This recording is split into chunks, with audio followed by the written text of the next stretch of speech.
strong and fair. You may have heard the famous expression that favor fortunes the bold, and I think that's often true.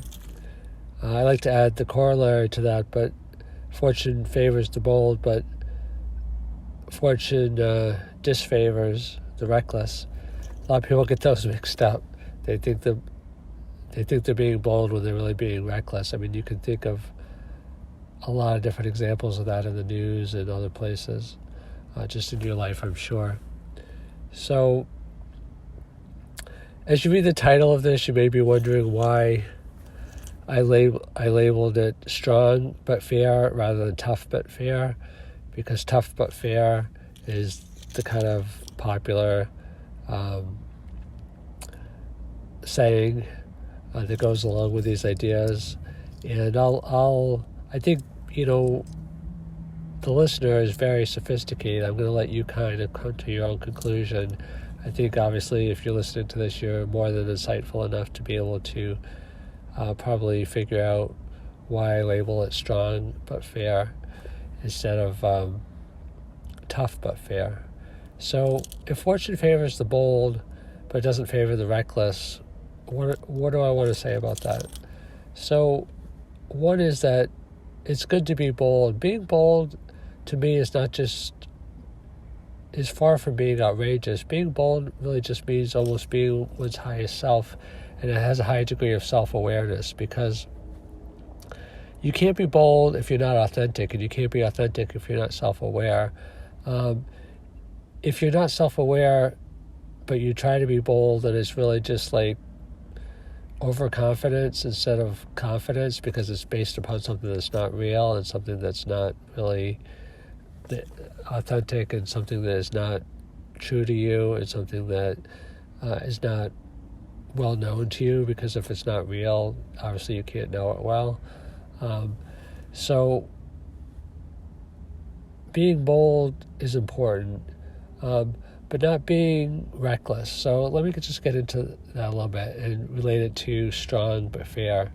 So people that are people pleasers, or try to manipulate people in other ways, there's a difference between trying to have influence, which is basically, in my mind, a win-win, that you're trying to help guide other people, but not just to bend them to your will, but in accordance with what's good for them, is in addition to what's good for you, and being open to them guiding you as well, kind of a mutual guidance.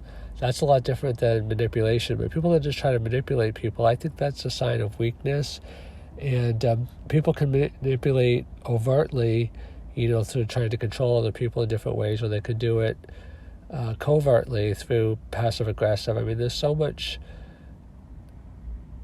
Maybe I shouldn't say this in this language, because words are power, and if you see it and recognize it, then it's not necessarily a good thing. But for lack of a better way of saying it, but I'll try to find a better way of saying it in the future if I can, is that there's a lot of passive-aggressive tendencies in the world. I think there's a lot of trying to control people by not pretending to be helpful, but kind of like putting a good face on it, a good spin on it. And I think that, that is a form of weakness, either trying to over-control or trying to, let people control you. I mean, some people just let others control them because they don't want to take responsibility for their lives, and they would rather let other people tell them what to do, and then blame other people. You told me to do this, you told me to do that. And then the common rejoinder to that sometimes is, well, if I told you to jump off a cliff, I've heard other people say that, would you do it? So don't, if you want to, I mean, because you have to do what makes sense to you, but don't, if it makes sense to you, try to control people, and don't let people control you. Be strong, stand on your own 2 feet, take responsibility for your life, but be fair. And by fair, I mean kind of like recognize that each person has a portion of life, like God or life or whatever you want to call it. Everyone has, their own food, their own clothing, their own relationships, their own shelter, their own occupation, Like, everybody's parceled out based upon a variety of factors, including, effort and luck and whatever else is involved, their own portion of life. And concentrate on your own portion. Don't try to take other things that don't belong to you or not are meant to you, which other people have worked for or been given.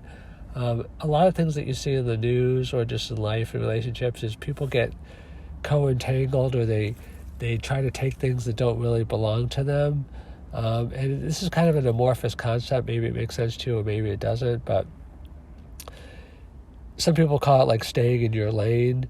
Like, some people have a very narrow lane, though. So I believe in staying in your lane, but I believe in having an expansive lane.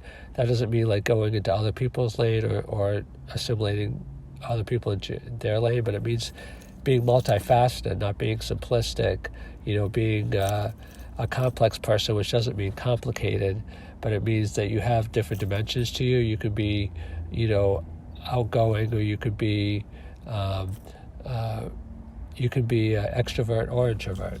You don't have to just be one side of the many types of qualities that some people tend to be.